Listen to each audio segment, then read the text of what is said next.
Ini ilustrasi ya Ali ya. Apakah bila seseorang memanggil katakanlah X itu untuk memanggil Y yang kemudian saudara Y ya, saya sebutkan aja Y yang kemudian menjadi korban.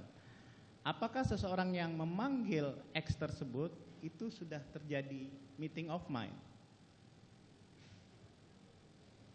Ya kalau dari ilustrasi itu enggak ada meeting of mind-nya. Tidak terjadi ya?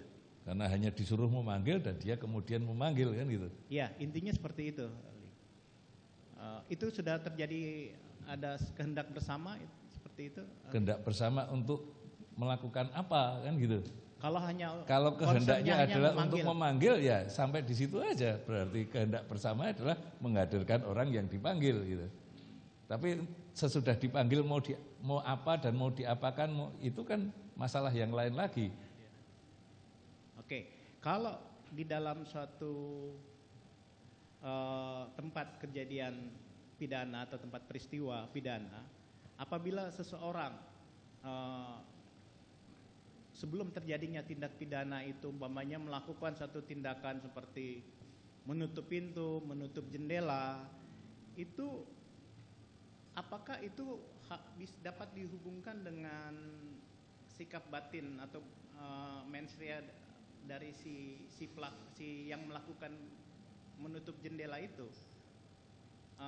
Bagaimana ahli seperti itu? Ya, memahami sikap batinnya itu kan ada pada diri niat si pelaku. Ya. Ketika pelaku melakukan satu perbuatan tertentu, menutup pintu, menutup jendela, menutup korden, itu sikap batinnya apa? Kalau sikap batinnya itu dia hanya sekedar untuk menutup pintu supaya ruangannya tertutup, maka ya hanya sampai di situ kan sikap batinnya. Ya.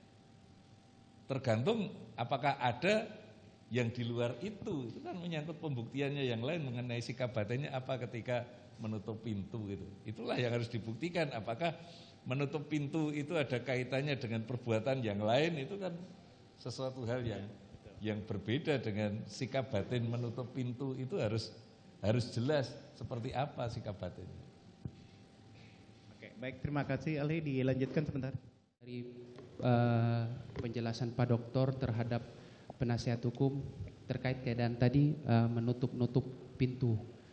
Ketika sikap batinnya hanya menutup pintu, berarti tidak ada masalah, tidak ada kesalahan di situ karena memang hanya menutup pintu. Kami setuju. Nah, sekarang saya membawanya ilustrasinya seperti ini Pak Doktor. Si A, si B menganiaya si C atau ya ingin melakukan perbuatan tidak menyenangkan atau memukul si C. Lokasinya di dalam kamar kos-kosan.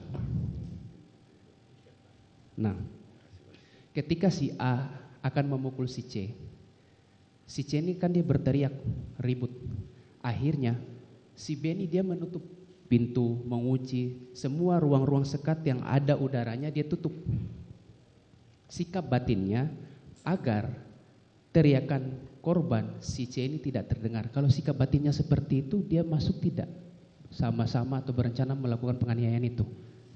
Ya, berarti antara A dan B ada kesepakatannya terlebih dahulu bahwa mereka sikap batinnya adalah untuk mewujudkan delik. Yaitu menganiaya C. Betul. Baik. Jadi itu harus dibuktikan dulu gitu. Ya. Bukan karena menutup jendela kemudian si C itu turut serta. Iya, gitu. Betul. Jadi kan harus ada pembuktian dulu. Ketika menutup jendela itu dimaksudkan supaya si A menjadi ketika melakukan penganiayaan tidak didengar oleh orang lain. Kan gitu. Ternyata tergambar dalam proses pembuktian si B ini tujuan menutup pintu dan lain sebagainya supaya teriakan si C tidak terdengar, berarti menurut ahli itu terbukti. Itu harus dibuktikan sikap maksudnya kalau itu sudah ketika melakukan itu. Ya, maksud itu saya masuk ke pembuktian. Maksud saya ketika itu sudah dapat dibuktikan dan muncul di persidangan, tujuan menutup pintu itu untuk menutup sehingga tidak terdengar jeritan-jeritan korban. Itu menurut ahli terbukti tidak? Pandangan ahli. Kalau terbukti tidak, ahli tidak mengerti. Tetapi baik. Kalau itu sudah dibuktikan dan dinilai oleh hakim itu terbukti ada sikap batinnya menutup jendela itu dimaksudkan untuk bagian dari perbuatan yang dilakukan oleh A, Iya. itu ada turut sertanya. Tapi persoalannya itu terbukti atau tidak, ahli kan nggak ngerti. Baik.